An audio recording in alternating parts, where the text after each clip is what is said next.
The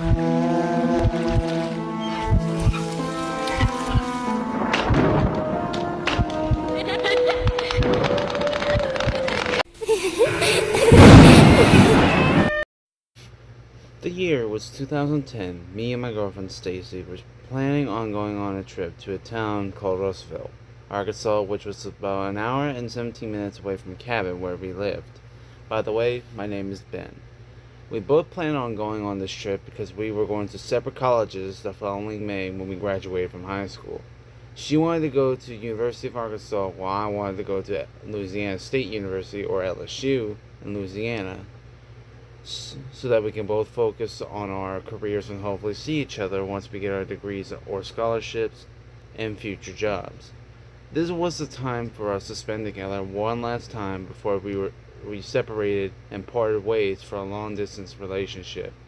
The month was April, and we had planned to leave for Russellville at noon on Friday. We packed our bags and belongings and pretty much stuff we needed for the trip. The reason we chose Russellville was because there was a popular campsite called Camp Cottle. This place had a pond to go canoeing and a lake to swim in, along with nice cabins to sleep in for us. And we figured it would be fun to go camping or swimming for a couple of days and come back home in time for school the following week. We traveled down Interstate 40 for about 20 minutes. I was the one driving the car since I had a driver's license, and the car I had was a 2005 Chevrolet Dodge, which had enough room to fit 4 to 5 people, but we mostly had the passenger seats and trunk full of our luggage, snacks and drinks, along with emergency tools and kits in case we end up in a bad situation. We took a stop at a Shell gas station to stretch our legs and so that I could refill our gas tank since it was under the normal rate.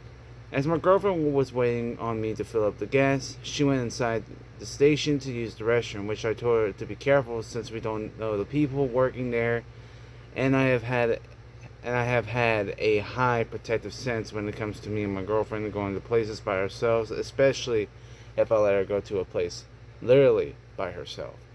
It took 10 minutes for me to finally have the gas tank full and for my girlfriend to finish using the restroom. I went into the store to pay the cashier for using the pump, and Stacy hopped in the car with the engine running. As I was taking out my wallet, the cashier asked me, "So you and your lady friend are going to Russellville, huh?" And I replied, "Yeah, it is our last mini vacation before we graduate this year." He smiled for a bit, but then it faded. I felt the sense that there was something wrong, so I asked him, "Is there something wrong with Russellville that I need to know, sir?" He looked around the store for a short bit, checking to see if anyone else was around, and then he leaned in close, saying, "Be careful heading down this road. There have been reports of people ending up on the side of the road due to car problems, and whatever you do, don't ask a man in black clothing for directions. He's wanted by the police for murder. I recommend you listen to the news and to learn more since you're on your way." I was a little shaken by what the man told me, but I took the man's advice and paid him the amount for the pump and left hurriedly. I ran toward my car, opened the door, and drove off. My girlfriend was looking at me with worry, asking me what was wrong, and I told her that everything was fine and that we need to get to Camp Cottle as fast as we can while we have a chance, which she agreed and believed that I was eager to get there before it was dark, which was little of the truth.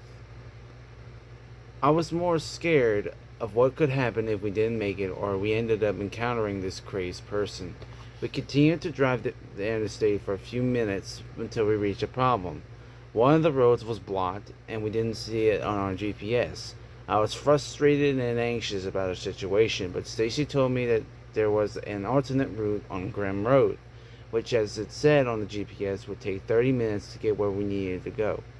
So I turned left as the GPS instructed and continued on the road for another 5 minutes until we approached Grimm. From there, I took a right and continued driving. We were doing fine at first, but then the road was getting rockier and rougher till it eventually would pop one of the tires of my car. My girlfriend was scared because we were stranded in the middle of the road and at night, and it felt kind of eerie just being there. She urged me to fix it as quickly as I could since I had a spare tire in the back along with some tools that I borrowed from my grandpa. but I told her to come with me so she could hold a flashlight as I worked on the car.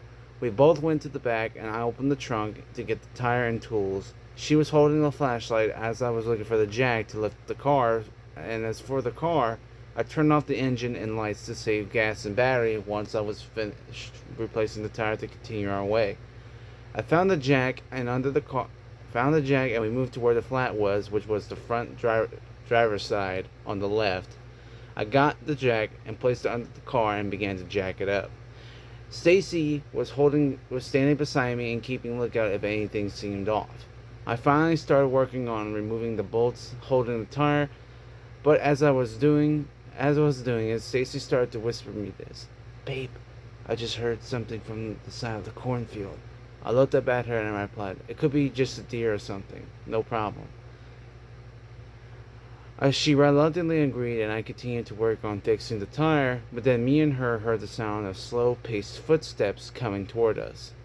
We looked at each other, then at the fields. I stood up and held my girlfriend's hand. I would then tell her to stay quiet, and whatever happens, to stay behind me.